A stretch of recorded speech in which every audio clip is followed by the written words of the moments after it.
bung tlang val rual te po ding muang to big lavin bung tlang lampan chuan an pen zui ta zara bung tlang tun huna an lu ram hi eng chen ngen lu don fiatani hok si lava tunan chen ramatang hian ram latakan lapan zui zel don ni ti la an ngai to thleng phalo tunan ngai to ber zok chu upamuk thanga chunga chuan an lalin eng tin nge ro lo rel sakang ti chu an mani vitulian takani zoka upamuk thanga po tuna zong se soi soi that to ang maya thu oi takakal ve nak zelin akai poinan kai du lem lafa aphuar pon phur lem lo engang point lan chianak lan chuana kong song engang ma selang thui atlan man don lavani ti ama nge chu hriu non ngai lova a mu chiang tu ani awangin thoi tak chuana kal ve mop maya trong kam khat ma chak chuak to lo eng tin nge bung tlang khomi pui chuan an lo mu ta kang angai to na suang to na fak ve nuai nge yang le chuta kara zan ni riak le te in atu klai zan ria chum hun om vela chuan bung tlang khua chu bung tlang tlang val rual te chuan an dai lu tamup mup mai le bung tlang khomi pui lo mu piang mai ten chutianga an tlang val te ko kim takan ron kir le a bo la po cham ei lova lalmualan panding nal mai le bung tlang kholu dona upamuk thangan thung le chai mayan han kai lu te chu an makti azwalin angai nan khelo tlang kher maya bung tlang lal le upa te hian upamuk thangaru mannaten om takha mi pui sia ta hian an lo latlang au pui ei silava chutiangan khowal rual ten an khon bol upa ral raman che chua dona an roi tu ni ber si salkai taka an ron kai kir le an mu meu chuan lalmual lam chun pan khom ta sung maya khomi pui ten lalmual an moi muk lai chuan lal le upa te pon lu ka sang an ron moi ve ta e chuta lal sai ku nga chuan thilom zia afiatang ang chu abulatanga atop thleng chuan a soi zui ta mal maya atu soi chiang tok fek fok boka khomi pui te po thinrim awangin an phun ta mur mai le chuta lal sai ku nga chuan in dona huna an che dan kim chang khen turin valu paro buanga chu asom zui ta thoya valu paro buangan an buaina to dan te remna an nei tak dan chan chin zonga pakain abul thum le nuk poimo ber mai chu kan lal fa pazaum tak pasal tha chongku ngaro rel thiam na le fin nazar liawani tia choi moi thiam taka chongku nga fakna an khar zet zong ho thomana in chongku nga tin mi pui chu anin chon dual maya chuta ngun thuk zet maya lal sai ku nga chu ronding chuak non le in amazon lal tuala men khuplap chunga ding ran mai aro rel na tom pui thin tu ni tin san tina lalin chunga mong hung thin upamuk thanga chu an mek ding nala chuta muk thang min han en te le tin zaum takinan kowa upamuk thang apon mit meng tlan chedai chungalal chumelin ithil tia hian in chhir nai neem tia zonan peset zong upamuk thang ame po mitui dir zung chungin lalle mi puite ma chuan ngai dam adil veta lal thin lung tha le nun nanga hlut em tu lal sai ku nga chuan ka khon bol upa tele ka khomi pui te u min ngai dam ula nun na hi hlu em maya nun na hi mi hring te siam theile in pek theila ni heklo chu wangin upamuk thanga po kandem lutuk turani lave afapa thina awanga aril runa in topin tai anei silava chua ril runa top chuan phubalak na kong asong fe mai ni a phubalak na kong zon da nero thil dik ani lo wangin kan khuwa le sam thang khuwa ti boral vek dura thin lung alo pumiao mai sia tuna asong upamuk thang atene na tual khata kan len arem chang don talo a thil ti suala wanga thitla ka ni lain thina achungaro hanrel zong khwanu mal som don lo te po ka hlau zo ke muk thang inun siam thala nun bultan turin siat ngai lo te khwa pan wangang che tin achua zalen takhat mai chuta muk thang mela lomna lolan mek lain amai ro chu hei roi tianga yang iro zinga engemazat chuan kalal in athenganga chuan tur Israel humta tok liana ralna tan la tok zolo ma selang tok lena nen atheng bokang tin athutluk na ron puang suita then khatin lal thutluk na chulung oi pui chia lo ma selang upamuk thang achunun tla ka ngai to lo ma selang lalpa berro rel na kham zonga tong han chele chet langam tu manom lo thunga nu then khat le pathen khat ero an lal ro rel thiam lu tukte an ral za ngai na le khongai na nga lu tuka wanga fakna thu lo chak chuak mol tok la bolo chuta tlangwal rual hoten upamuk thanga in lam chu panin muang changin anin siam pui ta soka upamuk thangan aro nei zong aron phorzinga chuan chongkunga mitla chat thil pakhata om ta thlat mai darlai pakhat lo om reng mai chuan mai chupan nain an let chuak nala hei chu sam thang lalin katabauta ati khan hial lo mo tin upamuk thanga chun mel kho tawa upamuk thanga pon zep theini to hek lo le ani nge khatia tongaron che ta ka zong hei zong ka kuta omro se lalpa ne na khan pek le nge athadon sia tin aksang tanala chuta tlangwal then khatten upamuk thangalam hnai ten lal ne nan di langin upamuk thanga te chung kwa chu atu khowa rual chuan khoi kholamo pem tur nge an ni po soilok lovin an thaliam zui ngwa kangwa som chuang lai maina an zui vesel ala phal sakdana hian lal sai kung ngil nei zia le khongai na nga zia alang chiang le mai chutianga khomi puiten upamuk thangate an upamuk thangate pem tura khwan chua san line thiron thup lai chuan lalmol lama chuan mi puikal khom tura aw thoma ron omle tatlat azan liam ta lama an soi mai poimo em khobung le sam thang le bung tlang khuatena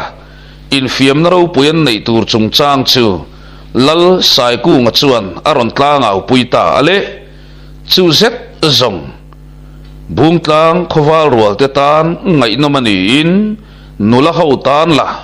rimoi achang zota chu in fiam na chuan nula lampo a huap tel don ngat mai sia chu tianga nga in fiam na ro pui nei tur ma ba ka lova turan hin bu sai zet zong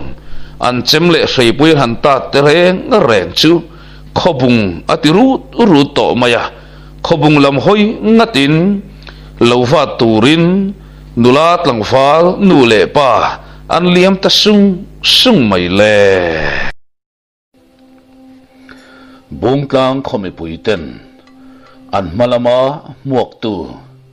khothum in fiam na hun ro pui an nei miao awanga phurna na satak nen malam pana lawan fa mup lai chuan an thingki te po khobung lam hoi deuh ngat tin o tinin awlung lung hlom renga changkung apo puza omanen ni tin phek chuak dunin puza oma chuan changkung atha hruinga lutuk chu aruk tak chuan mak atiin atum lo deuh hian alo thlek le vung thina adu to mai hrian manga thing an kit thin te chu a thing che har per ringot po a thok lian theinul nulin a har lian pol phei chuan machine adeng kludot thayang ti mai tur khop hi ani kat zela chutianga phurna vai tel chung ngata kolani chuak chiara nitla thlir liam le thak thaka lo tur bung tlang ho tena an hanwa tak tak ta ka sung kar lawa du tok nga in changkung ate pu tu chuan an mazon chu an zo fel der maya an pu tu chuan thok mo chung kwa deuh nian hriat te chu an pui zui velo lo pa chutianga in khai ton zela an be thliai ta ka sung kar lawa an kum khat lo tur le an bo tu ram chu an wat eng ta duai mai le an so ni hian choma thalam ma zo an ni miau awangin chun chafak na in an han rimur murmaya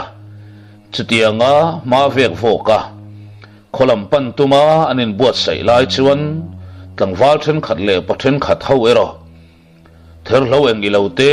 be sei turin ngochung lam panga chuan an lut sap loma pusaw ma pon changkunga kianga chuan keizong kan vaw lui lam khan kalung min len riau maya hon pa in karon so hong mai teang tin asilai nen athok chuak ve ta thonga changkung ate pu tu hian lo mor tong ber thangle ngatin an lal fapa le khon bol min ni na lo chel reng to thin puthan se chung kwa te an ni na hian zan kai hle a ma se kantan a tha in a moi zo ke adai dolama zong mai thai te tan re ru ha na tur atam nga ye tia tran kho kat khan ni renga an faw lui hi ama pusaw ma tong kam takin lui lai hol ati mai zela lui te han ti do na lian ang reng ve fu si lui lian pa ngai tak ni phasi lo ni bok nen ain rem viau la taka chongku nga chuan apu kal liam tur chu hanaw zui deuh lungin a ngau se ber mai kho antilu lunga pusaw ma hi chuan sanga vel an thapia na ngem ti en tum mai liam ani zui bok nen chongku nga au thom chuan atinui huk nge a chuta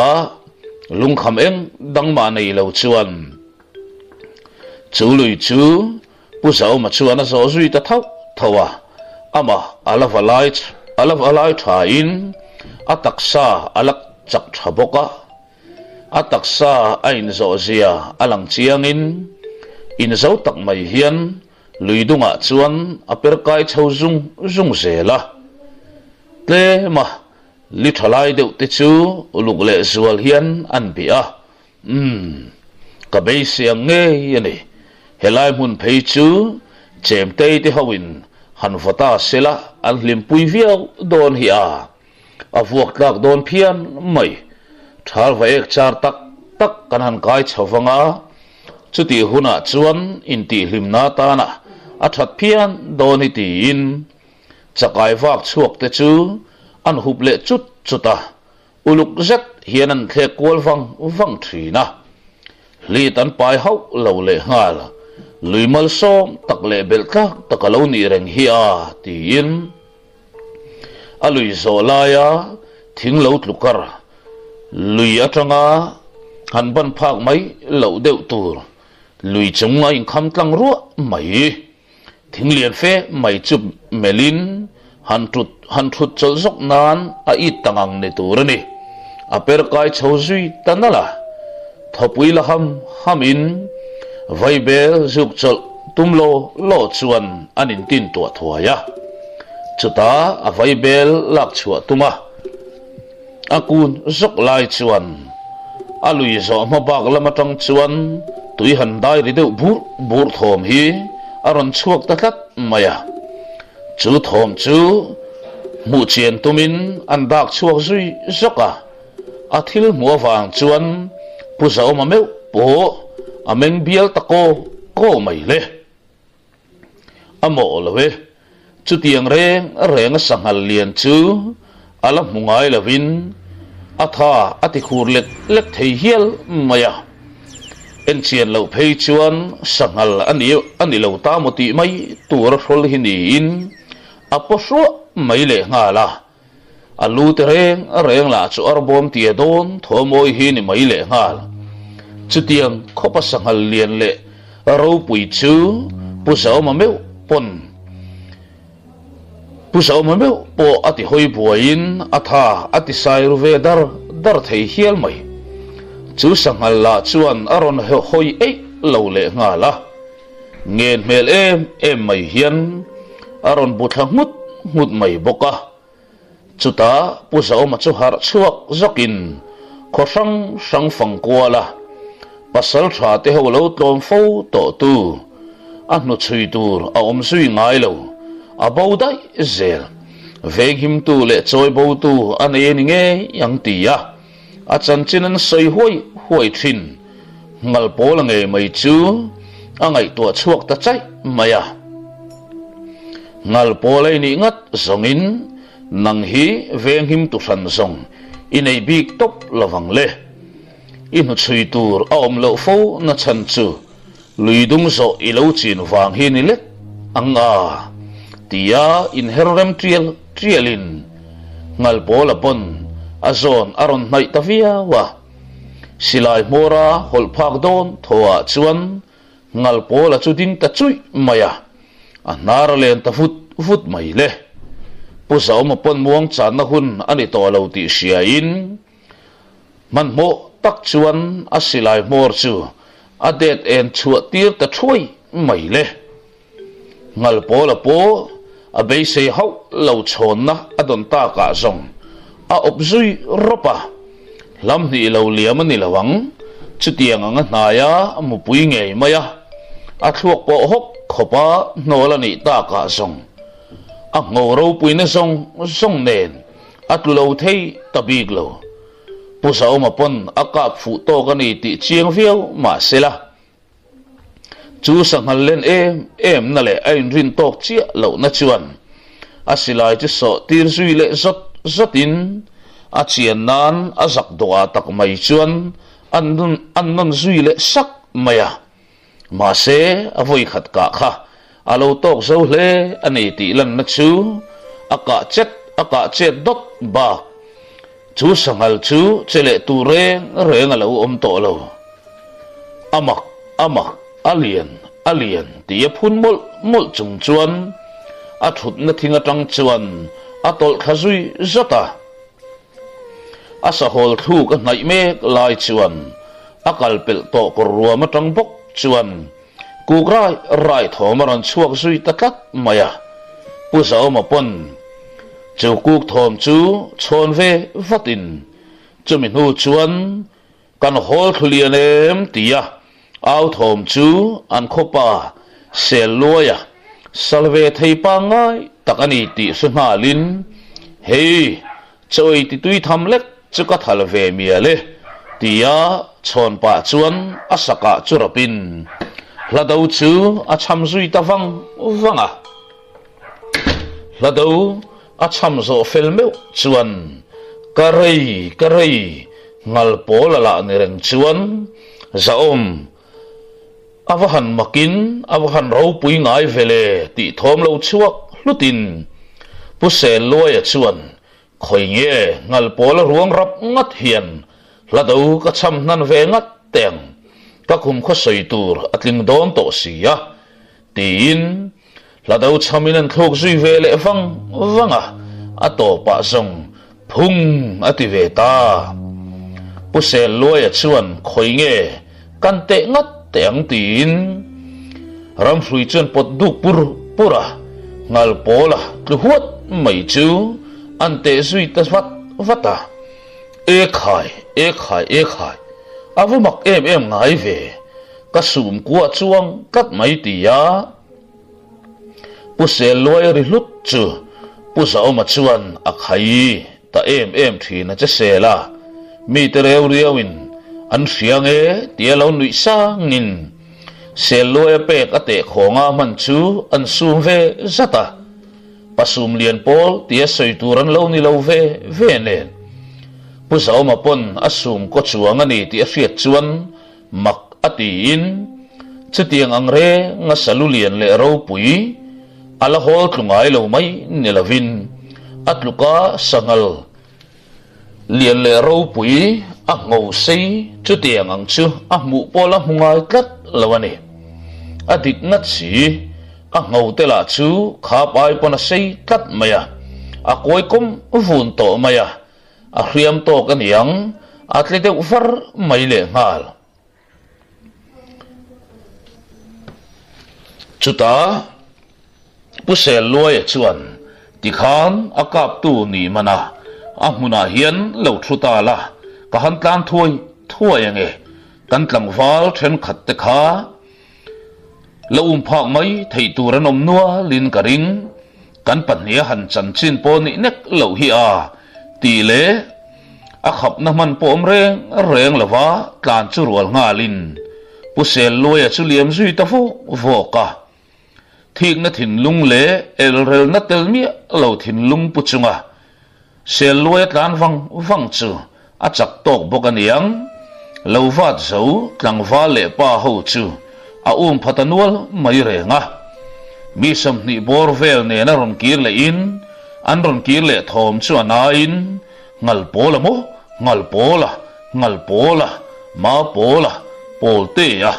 tia liam zui zu ngo in pusau makiang an ron khen thak don ngaya phai chuan an thom ana zualin an ron ri thahul hul hi ni ber to a chuta sangal ruang anan muzet zong ama hruai ho chu ngal pola ti au chuak tur ponom to lo maktin an meng bial pop hlom maya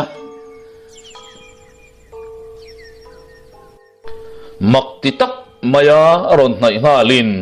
tuma trong chaw mai na chang pon thelo ngal pola ruang chu anan hel thin an han tuai thin then khatina ngau te chu phim khur takin an han tuaya phak ngai na pom lo aro puyani tia an zinga pau palam berin kamaron che ta ka zong thok mai na chang pon lo khelhom lo aniang thodeu hal chung hian an han kuai le dona alo tang tung mai si cheheu tiang set alien zong helai huna chandara ta na ui omlu lai lu tuke a khoi nge ipum zon hodon tiang u tin rot na ron om tamai pusa oma chuan a khai thiu ti mi po van ni lo chuan lamala thui tham ro pui si kanin tinat pha riau nge tia lo khap fiam na la chu enga ma ngai to lovin bung tlang wal rual kan ni ngai e khoi nge pusa oma kutur lo famta ngal pola nge mai chuan kan wang khua chu apum lak hian moi te se tin langan siam zui ta thuaya an phurna ana sapoka ha le chau po soi reng lawa langan boi an bot sai tak zunga zong pusau ma pon nial boi du to bik lavin kong khan rem chang lo lai takalo ni bok nen kong rem lam sok zo tur chuan kong tumpa ngai zo tumin kong lamual lam sok chuan han zo te a chuta kong tumpa ngai an han po ta ka phei chuan a zon tu anin chu ta lai mai renga chutiang khopa an khomi le sa ten an lom pui thiam na a chuan pusa ma po nuamati in a kho hoi a sang fa kher mai chuta tlang wal pakhat chutlan wangin khwa kho chung lama chuan ngal pola pusa man a thal thu awa than tir ta chu zet chuan bu than se meu po a ngang lai chu tin chua tir lolin ngal pola mu chak chuan a vei tuak chen tamaya an lalpa berla bang lo khon bolu pa te ne lama kot chua lama ron tlan duain ngal pola ruang muak chuan khono tin an lo ri hul maya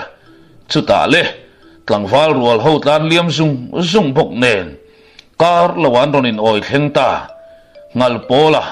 lang chunga mu pahut mainan muzet zong puthan se meu po romlam hoya mitui khapper sakin afapa alom puizia chu alan chiantir ber ome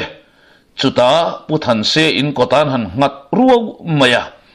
ama puthan se ngei mai chuan sangal hladau dik tak chu an cham zui le vanga ama puthan se chu ron nui chuak varin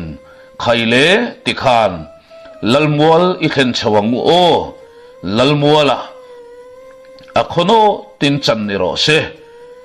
chung tin ten chanin ang vek thei tura kanin sem tham ni in ka sia tia ron na ron siamin an lalpala chuan ngal pol ngau chu azut mai peka a o thu chak chuang mi lo ma seng a mel mai le mit menga chuan a ot to ka ni ti a hai thei mol lo chu tiang chuan a khono chuan ngal pol chu an chan tamup mup mai re nga a sa po a lo muk tha in a tam tham boka tlangwal rual hoten khopum puimaya chuan chaninang thei chan inang thei turang berasem kol dietin an lalpa ber lain lal sachiam san big lo mi pui chanang tho khaka chan turani e atimo mai boxia chutianga in lungrual taka ngal pola ruang anin semmup mup nu chuan ngal pola lu antana chu puthan se chuan zole zolo hian khoi nge kan run nge kan potheng teang ti in ai noi thak pui ve lai maya chung singa nuam ti ber le kho hoi ti sang thiam ber ro tu dang ni lavin chong ku nga ni le dai peka chuta puthan se a pen tran chau tia chuan an lalpa chuan ngoi te lo ka pasei din pui le lo te ngal pola lu nen khan chong ku lu ka puya hian ron kai te le tin mi pui ho po chu kal dak lo tur chuan thun pele ri te a chuta en tak chuni ang mo tian ngai chan thup lai chuan pusau makha kalu ka sanga hian ron kai tel ve te se pusau ma silai mang nge hian khoi nge sangal hlado ro pui chukan cham ve ange ngal pola ming chal nge in o tia an lalpa berin hladawa cham zo to nuwa kut beng dur thom le kuk roi thoma khap be le nu chuan voina tang hian pusau ma hi he kho pasal tha ni na ro pui takhi ka pe a pusau ma minglam tur piang ten pasal tha zauma tin a ming an lam to anga chu kan fiat reng dan ni to bukang tin lalpa ber chuan pusau ma chu pasal thani na pe in no pui adom tir ta chat mai le chu zet zongin choi moina zongin choi mon ro pui berte singami ani awangin pusau ma po ral la tak hirin amit tuilo tamai tur chu khap kir tumin a khap non ve sak mai chuta mi pui lam te trinin pusau ma te ho pon in laman pan ve ta sapa siam ku ngi po alomin a hoi hera zanga chong ku nga lo tir lok to angin sangal satharlam cholo siam ve mal to boka zanria kila an kianga ngal polalu an handa ngat mai zong puthan se chuna khat tok hian achul mai la taka chutianga zan lama du to ka ngal polalu an han repa an han boy pui lai nu chuan leng honar khwan nu de wa chuan an mu ve thei ta rama hemisan hian changku nga po sol buk loi lovin kung lian anen sangal ngal polalu chu an rep lai var de thak thei hial zoka chutiang khopa ngal polalu an buai pui na len lom pui thiam na chuan pusau ma po lomin ake hai reng mai zan thum ngot mai ngal polalu an kol nu chuan azan lina azan ria an eime la chuan Putan se chuan ti hian changkung le pusau ma chun mela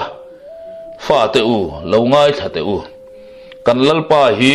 lal zaum le lalpam ham lo tak mai ani a ngal pol ruang lo thlen ni khan in muthiam ve vekin karinga khati khop mai kan lalpa ina mi kuta salutu to a ot mel le achul mai mel kha kala mungai reng lo akam chuaka a o zia thu voi khat ma chak chuak lo ma selang amit menga khan he ngal pola lu hian arun moi se ati zia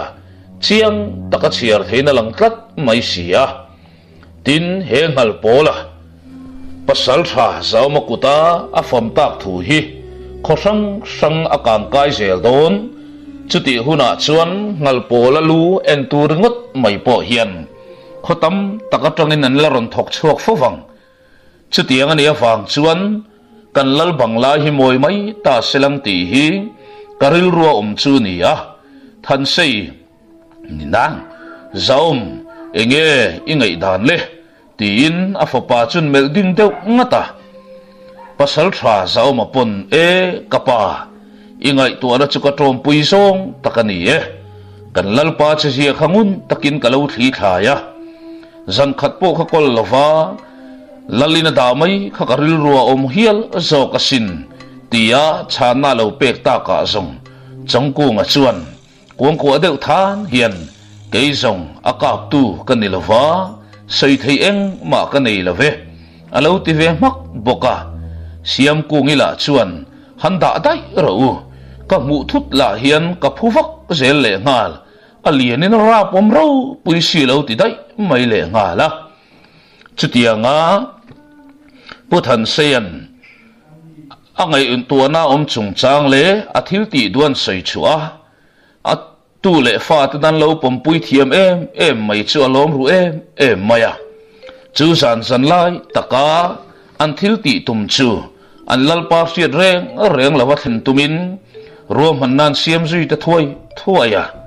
lalin lampo sandangang pokan ri ngai ri khatin an malam hun tur te soi kain pusao mangai po tlangau pain aron kota ka zong lalina chuang kai ve vatin an malama khothum bungtang khobung le sam thang tena in po le zual nana ruwa mannan siam khothum in fiam na le in ti siang lam hoi tur chuan ruwa mannan siam tatluk tluk maya henganin elna tur kong sang te hi kholung choi in choi sia ka te in koi ba te in suk herlein suk norte khan suka tanga in vuak thak te kal set in kal siak te le in koi ba chukan sei to kha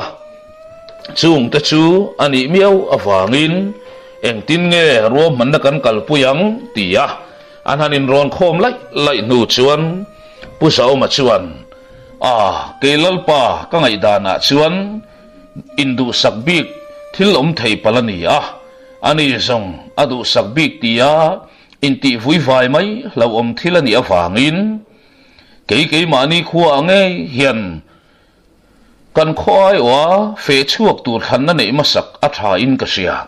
hun po du rei lutuk nang mole tia rom hannaron siam ta ka zong athak khopang khobung lampan ve theilo tan te po helai huna mu nom khirna hun rem chang takani dona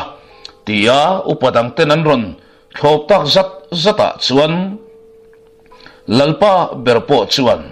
thilom khai takani chumole tin atuk chu in bot seina ta na mana atuk le lama chuan bungtang khoi o tur zamna nei tura chet la turin in bot sai turin tlangau chun tir chuak ta thoya tlangau pa thuan han riat meu chuan bungtlang khomi pui chu an sa hok na sa in nula runa kaloi me tila man ngai to lo an nula rim chuat ta chun beng por pop hloma then khatla loin chai ti ngal tok la bolo then khatin an nula rim te ban pui lo el ngien ngal tok la bolo chutiang khopa phurna khat chunga an ri hul lai chuan leng hon arpon ati tur dik takron thok vele in an ronin chon tale ta cleara lalpa in trong kam tha in la chel viau ma selang pasal tha le upa te ho chu manin lampan turin an liam sui ta sang loma trong kung le kung lian a po lalina khan ko tel ve ni eng ang ma selang trong kam khat ma chak chuak ve lavin an thungoi tluan par khania kung lian a ero arup te in lalfanu te chu alo ti nui a ain chiat siam chiat khum kwal vel lalfanu ten nui chua lau takan dir chur si nui chua huo na chi ni si lo rau puyan rel mek ani si lai kara kung lian a khosa zia ten om lutuk chu lalnu po chuan anui chua pha le thret thina chu tiang nga zalbuk lam chong kung aten an pan mek lai chuan zalbuk thom po lo thato in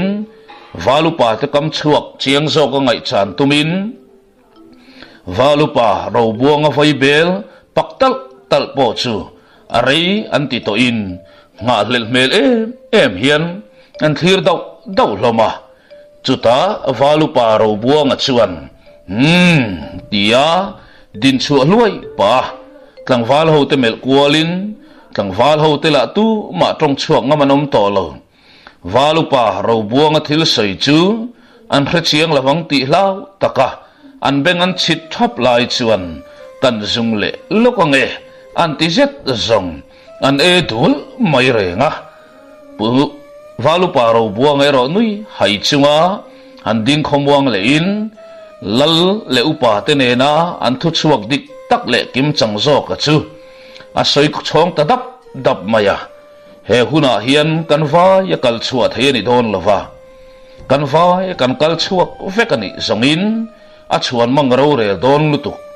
kal pol le a cha chuak pol le kholo ngak pol kan omangai le dona chuti huna zong kholo ngak pol te pon ke zong ka van duai bi kani ti thin lung pulovin he kho him na hi kan kuta kan ani ti chu kan fona kan mo phur na hlen chuak tura kan in buat sai atul ani tin akal turte in than fel ma tang chuan tlangwal ho te chu an fuilok dapa chu zong tlangwal ho ten nialmi ani lo tian chian ma wangin an buk pui ta ngat loma chuta heizan te reilam don ta naktuk lam in buat sai na kan mangai don kha mutlamitin tuango tia valupa ro buanga kam chuak umin mutbu an kai phar zui ta sapa muna po rei po ti zui to lovin trong kung lian po an lo vat an ha ve deuh bok aniang an hala dam to lo nge mutan du ve sim thian dun ni zong ni muna hian rian ti dun ngai lo sim maya cheng kolang main trong kung po amu hil ngoi le ta man mai le heti me lai hian puthan se te pa fa ero kho chung chu thir kwal dun danin zan lai ara khon me chuan kho chung in tin te chu thim deuh thuap to in tu ma thom han chua tu le vai vak reng anom tak lawa zong ngoi rangin an pa fa chuan ngal pole lu chu zonin lalmual laman panding tanal nala chuta lalmuala chuang ka in thom dim thei ang bera pusa ma chuan ama te a ngal pola lu chu pom chungin lalu ka pui kianga chuan a han hung ta data thom dim te akir le zalin apai na lo nga na mun an khen chuan man mo takinin lampanin an liam zui le ta voka chuta jin khwa alo vara ko le en tan ta tia chuan puthan se nge mai chuan e khai ngal pola lu bo dai maya tin o chua talung lung mai le puthan se o chua thom chu thenom khoven ten rang takalo man ngalin avamak ngai ve tin makti le makti chu ngal pol ruang luru ro om na lam song chuan an phesu so maya ngal pol lu an tar kha alo om to miau silo nakin dewa chuan lalmual lama tangin tlangau pai man mo em ron tlan thata duai maya an lalpain puthan sei te pa fa chu ron ko tira lo ni puthan sei te pa fa chu sui chau du lin lalu kapuya ngal polalu alo omngut mayan mu me chuan puthan se chu anui ta var maya lal sai ku nga chuan ka pathan sei he nge om sia ngal polalu hian ka lu ka alo moi ngot mai enge thilom sia tin alo lu nga a mela chuan nuam lo tin tam tak chia thei hian aron lang mai re nga chuta puthan se chun nui var chung hian a ngal polalu khakal theni don kha khilai khi karia mun tur le ka mun tur ani ke song sangal zinga polal ro pui takan siatin he khulal ber lu ka pui aron chu ve chayani kha ke ni ta na lak le chi rual vani to lo chuan arun dik tak sangal lalpa chuan bungtang lalpa aron bel zui ve ta ni kha ki khan ibang lo moi ve to lo moi zok ro se amarun aron thleng ta ni kha ti lein hermak churualin an pa fa chonan in zui liam tanal nala lal sai ku nga soile tu thelo chu hoi kual vakin in vamak pa fa mai o ati vunga ato pa song ngal pola lu chu zubbanin an lek chuak vu maya puthan se te pa fathil te ani ti chu mimol bertan po chut phak lo rual ni to hek lo le lom takin ngal pola lu chu seng lu tin abang lai amoi tir ta puk mai le bungtlang lampo an hun liam to lama ruam man na an lo siam khothum in pole zual na in fiam na le in ti hlim na an nei tum lam hoi chuan an in bo sei ta thup mai le a khono ta tho chuana chi ni hek lo le an kho ai o tur te chu an in than chuang nge angai don ti alang chiang tareng maya an lalpa ngei la chuan kaltel ve atum miau mai sia lalfanu ngur sangila koi ka thiam te jingami alo ni kher bok nen lalpa la chuan a om lo hla na kholo en kol turin tunge rin tlak berang o ti in ngai tu na lo seng ve me boka chutia nga bungtlang lamten an malam hun turan thlir map lai chuan lal sai ku nga chuan a om lo chunga kho chung lo en kol tu la ta na amirin ber chu tu dang ni lovin puthan se lo chu hanrin na tu lein nga na tlak te khomi puiten pa takan en chu tiang ang mi chu muzo hek lo le tom le sa po don lovin puthan se run chukain ti tak zek chuan a som tamol mola puthan se pon ai nga po chuni selang tianui vur chungin he thil hian khonbol upasinga min rin lu vele atum na chako khau su se amai ro chu ngur ki matenu faza ero chu ta theyang to kin kalo ven puidon nia tia lalpa lo chan ta ka zong lal sai ku nga po eng thol ta huain phei khai jang zet chon lal mo lam apan le tara khon bole valu pa le pasal tha te ne na an han sei ho ngel to nuwa po an kho ai o tur te chu tap chak zo la chin fel mai chi thil nia lan lo wangin an kho ai o chuak tur te chu than na hun nei turin ruam man na lian pui an siam ta a khono ta buain an rimuk mup maya tlangwal then khat kho ai o tel ve nge tumalawin buat sei pol la bolo chu tiang kara chuan bungtlang hlim na chuan atong sang khere an hun tiam alo thlen nia chuan kholungin choi siap kho choi lung in choi san siak tur te a ron pen chuak wal rual ho chu lo in buat sai na sa fe po beidong taka han kir le ta nuk pol la bolo chu tiang in suk her tur te in suk nor tur te khan chu ka tanga in vok thak le kal chet in kal siak chung chang zong chunga chuan ke kani in ti chin wal rual te chu khoi a tel thei nge in bei sein an ron pen chuak zut zela in koi nok chung chang ero mi panau pang chan dewa da nia wang hian khwala sin turan ni bok nen chu in fiam na ero chu an kal tlang pui talawa thing luang zo le in buan chung changa kher phei chuan an in thlang ulukin ke kani in tifal rual chin te chu an kai theu maya amai ro chu ding chuak theile ding chang thero an tam lo khop mai ho lui kara mi puiten an nga fa atharum lo lam in koi ka siak lam an ron che ve ta a lal fanu ngur sang e kop pui tur an zong ani ber mai chu tiang lal fanu ngur sang phazore reng le han kop phaturom reng anom mu mal lo lai chuan siam kungil te thian dun lo ding ve reng chu tlangwal ho chuan fakap ve reng te utin akai takte hian an ron kai chuak dora an ni thian dun la rim tu tlangwal po la nei mu mal lo nula satan ve ek chawan ni a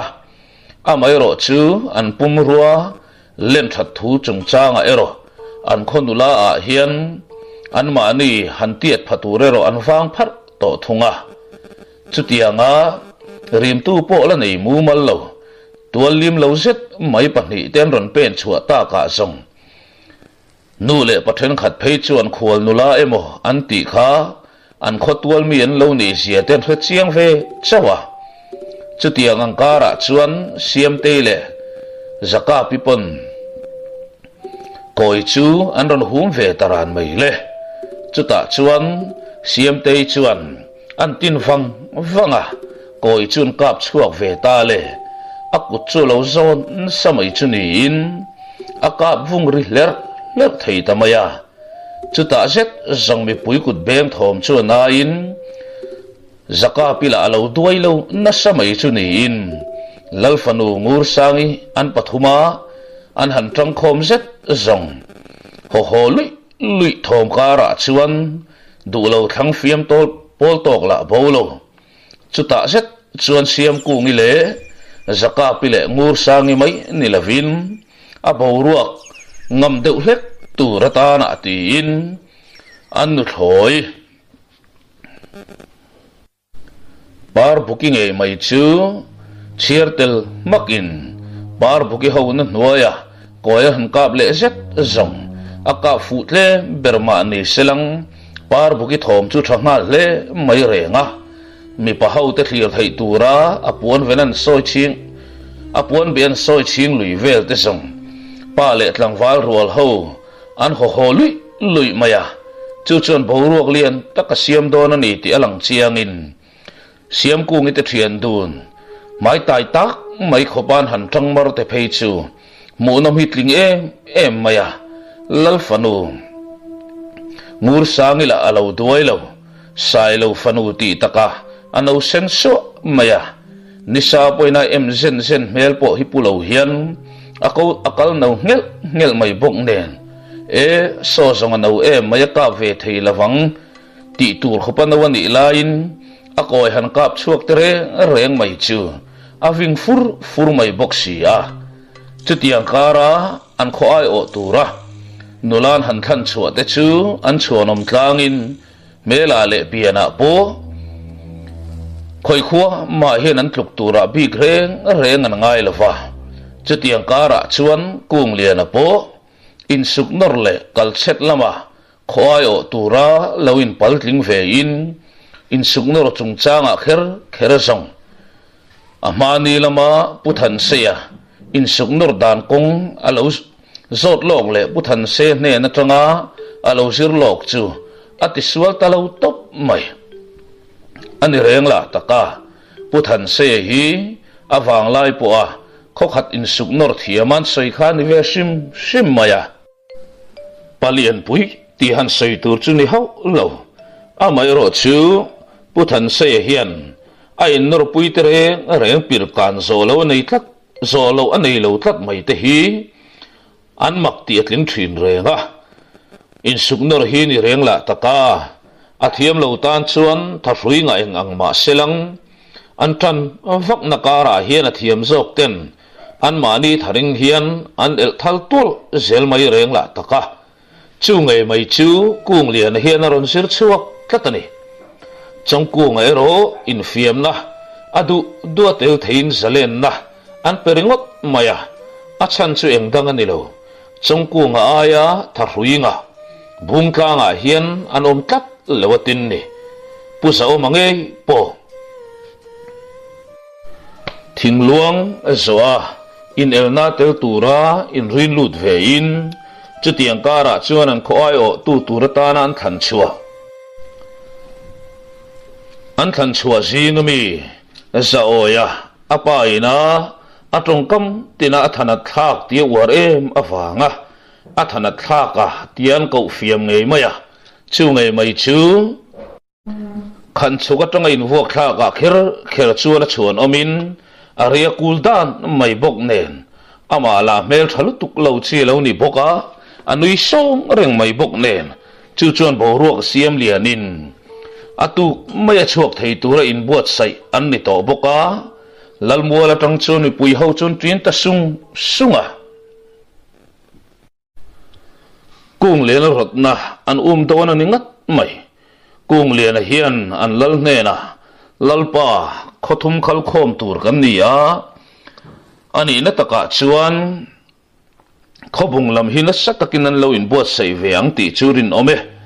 amai ro chu sam thang ho hi kan thlen khala tha in ka sia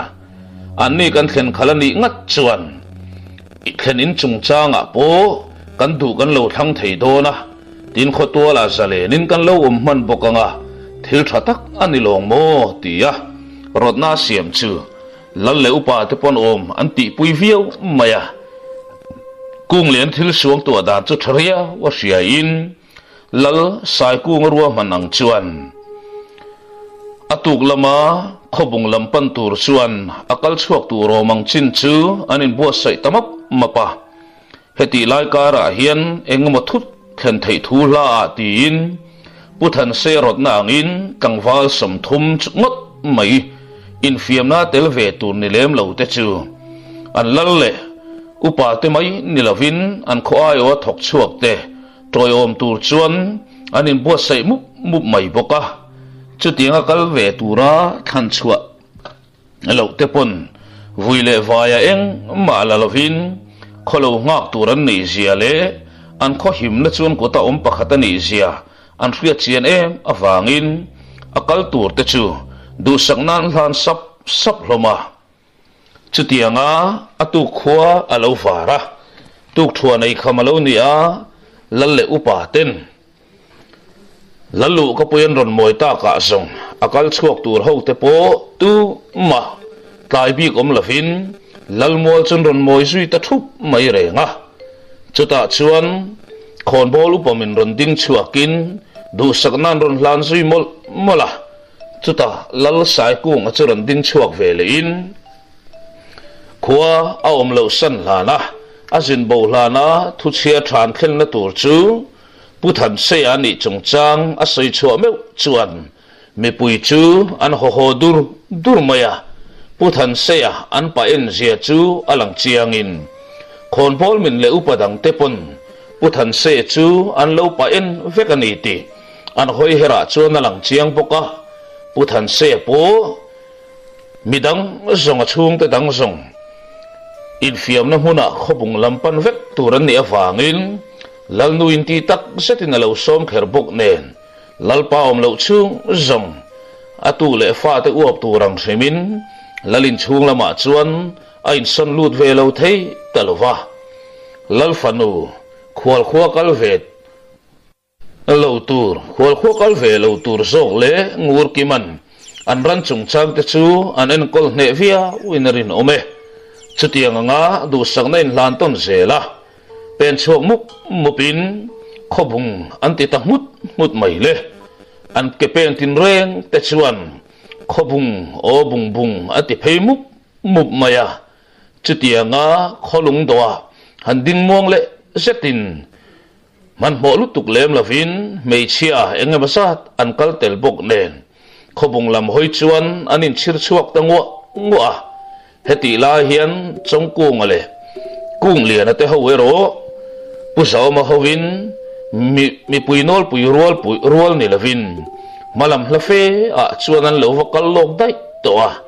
an masona chuan nge lo kheng do na lo oma nai thei mayam ti thli thain phim khur takhian kong an lo wasial par hi ni ber maya chutianga ni le ni thum le ni na ni le san thum ngot mai kar an ri nu chuan ra la tangin khobung po alo lang pe ta yer mai le chutianga khobung kho thlir tlang atanga khobung khwa an thlir wang lai chuan khobung lalpai na alo ruam han lok to ngein mi khwalte chinchang lo thi thlai tur le khwal kan thleng don hnai tong a tia tlangwal ho ral ven bu ka da ho chuan chutianga an kho thlir tlanga bung tlang ho din khom lai mai chu an ron mit zon ta chat mai renga chuta tlangwal panga te chuan chung khwal te chu an ron pan thuaya khobung wal rual ten an ron chim don mek lai hian bung tlang lampo calcium tumin an lo in tin tua le me to a chutianga an lampana tlangwal panga pani lai silai keng box yen ron lan ta ka chuan an han ngoi deuh thap hloma amai ro chu thu thakeng le in fiam na kalpui tur pen chuak an ne wange ro chuan bung tlang howero an tha muang khat chuan amuang via wa chung tlangwal ten ron pen nai zel ta ka zong chong kung ate kung lin ate ho chuan tu teng en nian lo la kha chiang na samai an mel mai en rengin sam thang an chuan kai pui te hinga mi an ni ti an chian e awanga nui var chungan mani ma chon zong lo pen chuak ve vatin an hanin kwa thuak hloma chuta lal sai ku ngale upa hote upa then khat lal sai ku ron sui tu te chu ron nai thuain an hanin mer chat hloma an zinga tlangwal pakhat ero khochung lampanga tlang kir le ngal nalin athuken turero tu ma zo boi ngai lovin an chiang tlang fia mai chuti chuan an tha dam ta deuh bok nen khochung lampan chuan lal sai ku ngama hroina hnuaya ngei mai ken pen chuak le tamup mupa kar lawa khokot chua in chir thlengin khokot chua lan theina anin chir thlen meu chuan sam thang lam ne lovin khobung lal le upa te chuan an lo huak thup to mai hi lo ni a lal le lal an han ding du na an ro puina zong ne na an han hoi lur mai zong mu nom tham an tlingin khon bol upa ho po in po takin an lo in merve sap boka chutianga in lom na hun an nei sap nu chuan khobung lal le bung tlang lal chu in kwa de urwa la khochung lama pen lutin khomi pui te pon an lo lom thiamin an lo ku rai loma chung kara chuan bung tlang ayo a nula pen chuak ve ho te chuan an mit ala hlomin bung tlang ayo pen chuak ho la hi an nu thloi suai berla za puyom lo tak mai lo ni kher bok nen an kho hoi an uam tlangin an thom po a tha hel te lalmol lampan thia kin lalmol an khen chho chuan khobung lalpa chuan an rom han na siamang ang te chu pungkhom ho ma chuan an soidap dapa chutianga thenin tur chungchang an boi pui me lai chuan pasal tha ngam huai chuan chongku nga churon panding tanal mai renga trong cu ngane na in mer chain lalpa berin lalfa pa chu ka ina mole tiang ang ma selang trong cu nga chuan lalpa min thre thiam ro hei kapa hian min ho lur mai tin thiam takin pasal thangam huai chu pa in a chal zui ta thoi mai renga siam ku ngi pon rang taka u churon pan ngalin a u kianga chon thena tumani ti chiang reng mai chu ta zong in hial boina hun om to hek lo le nang ti in kai kwal nok nokin pasal tha zam ko ya pon a thiana ta na ariru alo mit zon chat to le aril rumil pui tak mai pasal tha zau ma chu a ina a hruai hong ve ta thuaya kung lian ero hoi vangin helain hi anom viau doni ti in komor lama amit lo zon chat to tu in chu apan ding ta dai thong kha ni a chu tiang kara chuan an rile lu mai lalfanu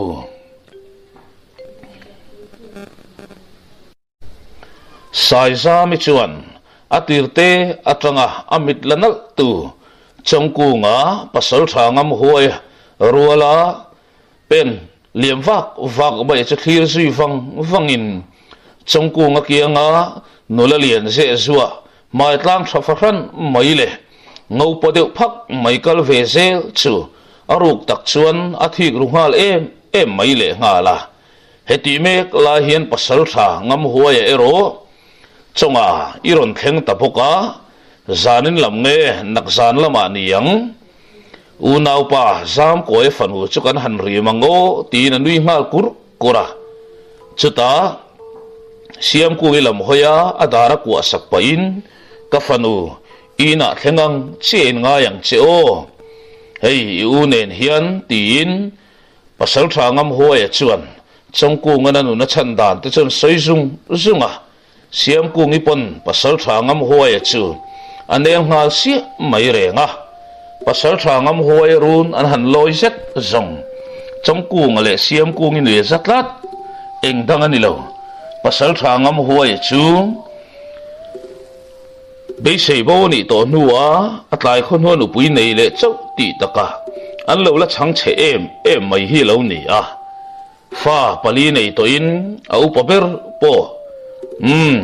zalbuk thing ke urwal te zinga chiar alo ni tat mai si ama pasal thangam huai ber chu afiam thu ala bera tangina nui huo renga pasal thanu pui ni kin takin nu pon chongku ngate unau chu alo dong song thiam te ti sang vor chunga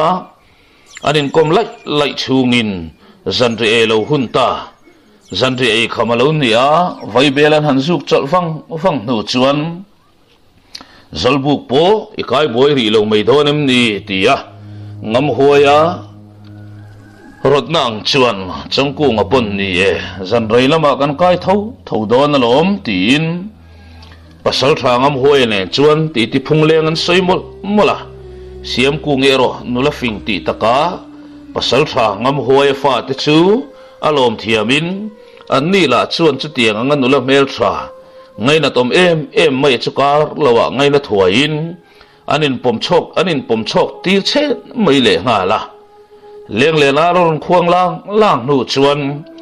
siam ku ngi du om na le mel that na chuan lo mu mai bik lawani ange khobung wal rual te pasal thangam huai ina anon loi ta sap mai le chuta zong chongku ngale pasal thangam huai chu in mela nui suk chungin chongku nga chuan a farnu chuan pan hnaya nula puitling muinan huto chea chu wangin zom tak zom si lo khano ke ni po hei pasal thanen lalin lam kan han chuang kai lokang etin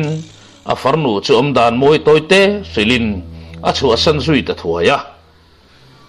pasal thangam huai len lalina kal tlang halin lal chung kwa ten an lo lom thiam kher mai chung singa chuan lal fanu duom na khat mel pophuk mai le lal fanu ni na ang tak mai hoi sang lu mai sai za mi chuan chongku nga chu no thei ang bera lâu mẹ sinh khó nội cuốn về linh à thế nào nhel ta mày lệ chú rồng trong cô ngã tan mù mày chi ruol anh đi lâu chú lal phanu chuan mẹ non thủy na anh en non lệ thủy na hắn soi sel na lai tu reng hi mù mày bị cắt lâu nia à mày rồi chú lal lệ upa tên khom na muốn ni angin rei thu lovin han chel dervio ma selang khoi nge kan unau tele kan thien te kan han kan kual ve photang eti in chuan lam thiam taka siamin lalin chun chua san zui le ta thuaya chu tianga lalin an chua san hu chuan lal kot kayan han ding data pasal thangam huai chuan aing po ni selang khoi nge azan khat na ma ni selang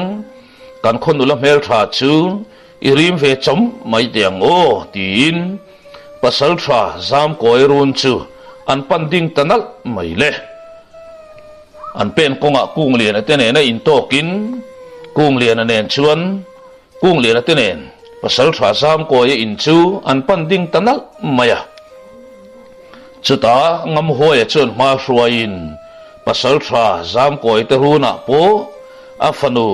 rual khumi tia amingan saknge maya chuan alo chon ta al mai le a o tela chu darlai ri ang mai hian atliang moi hen mai le nga la in chuan han pen lu ta mei eng chima la lo kai mel mur khumi nge mai chu chong kung le kung le na chuan an mit zon ta chat mai le pasal tha zam koi in a thleng apu pasal tha za omalam reng an ril rom to lo chongku ngapon lalfanu sai za mi kha a thatok viau a riat lain tuna mei chia mu tak le amit la chat tu rual khumi zet zongin la sitlang wal tia la sikho puiten an soi thin la silal fapa chongku ngameu po soi mai tu selavin a hoi hai tir ve ta khat mai le amai ro chu mi ani leng lo ti taka rang taka in siam that huain thangfal lo leng lut ve sa ho tenen chuan an hanin nui ho ham phota in mel fiat na te nei zung in chongkung ten thut hunan dam fel chau tia chuan pasal tha zam koi runa chuan khobung buan chak kol kung le ho te ngei mai po in ta tu om fakhan mai hian non pen lut ve tapuk buk bai le chuta in ti thu nei le in ti ta tu ti siat tak mai hian kol ku nga chuan tap mai lum lam chupan chatin sai zam si deuh chet chuan thut munarem zui ta mu maya sang taka hoi deuh lur chung hian tlangfa lo leng ve dang te chun mel kwal duna chuta zong chongku ngale kung le na lo thudun chuan an mitala ta chai mai renga chongku ngan nui sa nga lo mel let lai chuan kol ku nga po anui lo bik chuang hau lo amai ro chu mit meng chu kol mit meng chu chongku nga chuan mak atin chu mit meng chuan ama lo thon na ron siam ta khat maya kol chu lawan ni reng lo amai ro chu kola mit menga en khan thil riat chuan nei katani a chung ri la hian thu soi tu om tata riat na nein enge chan niang o ti chu angai tu na ti buai tu ni pakhat taklat maya an nula rim a mel that le du om na lam ai ma in kola mit meng chuan chongku ngai tu na ati buai phat kata amai ro chu a mel mai ero eng ma sir chu atur om mi lo thung chu tiang kara chuan ti ho lai lain chongku ngale kung lian po azan khat na ni poka anin sum thiam viau maya kung lian pon asia a chuari kat lo chu tianga rei moi to kan thut nu chuan chongku ngate ho zok chuan khoi nge jin kong zo kan ni bok nen kan lo zuk tin ma sa ange tin pasal tha ngam huai ho chuan an tin zui le ta dia ka chik zet maya pasal tha ngam huai run an chua san dona an mani ron thlir zui wang tu ko la chu chongku nga chuan mit sira muru rengin chu tlangfal mit meng le hoi hera chuan ama huat na tam takin phum nia hriat na nei kat na chuan adel nuam lovin he in fiam na run puyan nei tura hian boina lian tham taka chuak mai ang ti lo thon na nen a omanuam lo riau mai le nga la chu tlang wal chu athisan chuan lo na therte ma nei lo amai ro chu he khothum in fiam na le in ti hlim na tur ko nga hian chiat na le boina thlen tu ani ang ti ro hlau ru e ma chu ngei mai chu kung lian khan lo mu mai bi ko zong lova chu wang chu alo ni alo ngoi choi riau na chan ka pasal thangam huai run lam panding le na lan kalai chuan kung lian in sum so to lo chuan pasal tha kha in buan chang niom tak tlang wal lian tak ron lut kha amit meng le hoi her kha dang lam hle mai ka ti atron ti chuak ta phong mai re nga pasal thangam huai pon zep thua cheng lo kha tlang wal kha ke po hian kala bel chiang tam lo khop mai khade voi khat or chukan khuwa hian a mang to me chu tiang chau chual ni awang hian a chan chin an soi thui viau tur ro ka hrelo ang reng khop mai amai ro chu kan nu la mel tha rual khu mi run zong amoi ngun viau mai ti chu ka chianga an lo char chuan la me ro ka hre hau lo tin he in fiam na tur chung changa hian kong sang ama han ter phasu kan khotlang wal chi nga hian an om mi lo le ngal nen a kho hoi nuamin in miti kham zong poin zanin nge ya po khana omang ti ka ring amai ro chu in ri ru avong reng ulang dikna tung din kat ulang kan dan siam te bo chema satua tang lo sa mang cheu in lam ka tan kat thei nan ati ta ngat maya chu chuan thu tam taka soi tat si chang kung le na po pasal tha ngam huai ina thurei to lovin zalbuk laman pan ve ta thuaya zalbuk an thlen hu rei lo te a leng hon ar poron khuangin tlangwal rual ho te chu an ron loi lu ta sapa an zalbuk la khothum wal rual te ne na an len vek theina turin an lo zau bel huo mai bok nen chu tiang ni awang chuan zalbuk khata an loi zange do ne valu paten thun an soidap dap zo nu chuan hei kan thian te zin kong thui tak zon ni awangin mudlam tin tu adon mai lang khwal bon ti lamero kan nei ri lo tura nga yang kan ma loka ngam le ngam chu kan lei nuai ngei don sia ti valu pa in thu ke thluk ta ka zong nui ham chungin an mutbu an kai pharsui ta sap loma chutianga kong thui takzo ni chunga mutbun han kai phar felta ka zong in tiklai ma muthar sat ngai lo changkung phei chuka lawa amu hil ngal mai renga chutianga tui taka mutran chau tia chuan arin lok le be siang ngein amang lama var pariron lang tawa mai le var pari mel chu limna in khat hian lang ma selang amit menga lo thon rung na le ngui rung na om tak chu changkung a chana mu mai lo chiangin var parin una thil danglam lo thleng zau thin hi var pari hian zep tum viau thin ma selang changkung ala ka zong a zep hlen thei tak ngai lo vani e chutianga ton mangram no ma in anin kommel mel lai chuan changkung a chuan khaile var par imit mengina thupatum tat khan sei chuak to ro le khobung bon chak ko la khani yem ko la awang kha ani yem aron ti ta chat mai renga var paripon ilaka zong in zep chi rual ani laveti in ko la chungchang zong chu chongkung a hriat ta ra poimo mang chi te chu a khil fai ta vek maya chongkung a po buzui ngatin var parin ko la eng don ta katrin sanang che ti ta ka chuan in thalel tak chungen ko vongin var paripo pil zo bozui ta thuaya chongkung a po amun huna har chuak ve ngalin ko la eng fel chi alo ma selang a thau chuak zui ta thuaya a tho chua pa chuan khobung buan chak kol ku nga tui set maya ana ku mai chu thlek wangin boina song pumpel ka tum nga tang amai ro chu i domin ron nor thutral an ero chuan tunge kani tak song i chiang khopang tin ariru kom chung chuan kolamu hilai chun thlir wanga rei po ding muang to lo chuan pasal tha ngam huaya in a thlen in lampan chuan a kirtanal nala hei engdang ani lo khwala a farnu siam ku gi chuan tho hai mayanga amwal phawang ti hlo em awang ni pakhata pasal tha ngam huaya run azuk khen chuan aridang nge in siam ku ngi lo lamutui na samai chuni in pasal tha ngam huaya ero lo tho chuak to in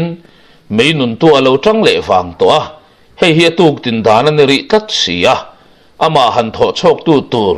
fanu nu lai mo fopa tlang vale mo la nei miau lo maya nu berla naw noi pom ti taka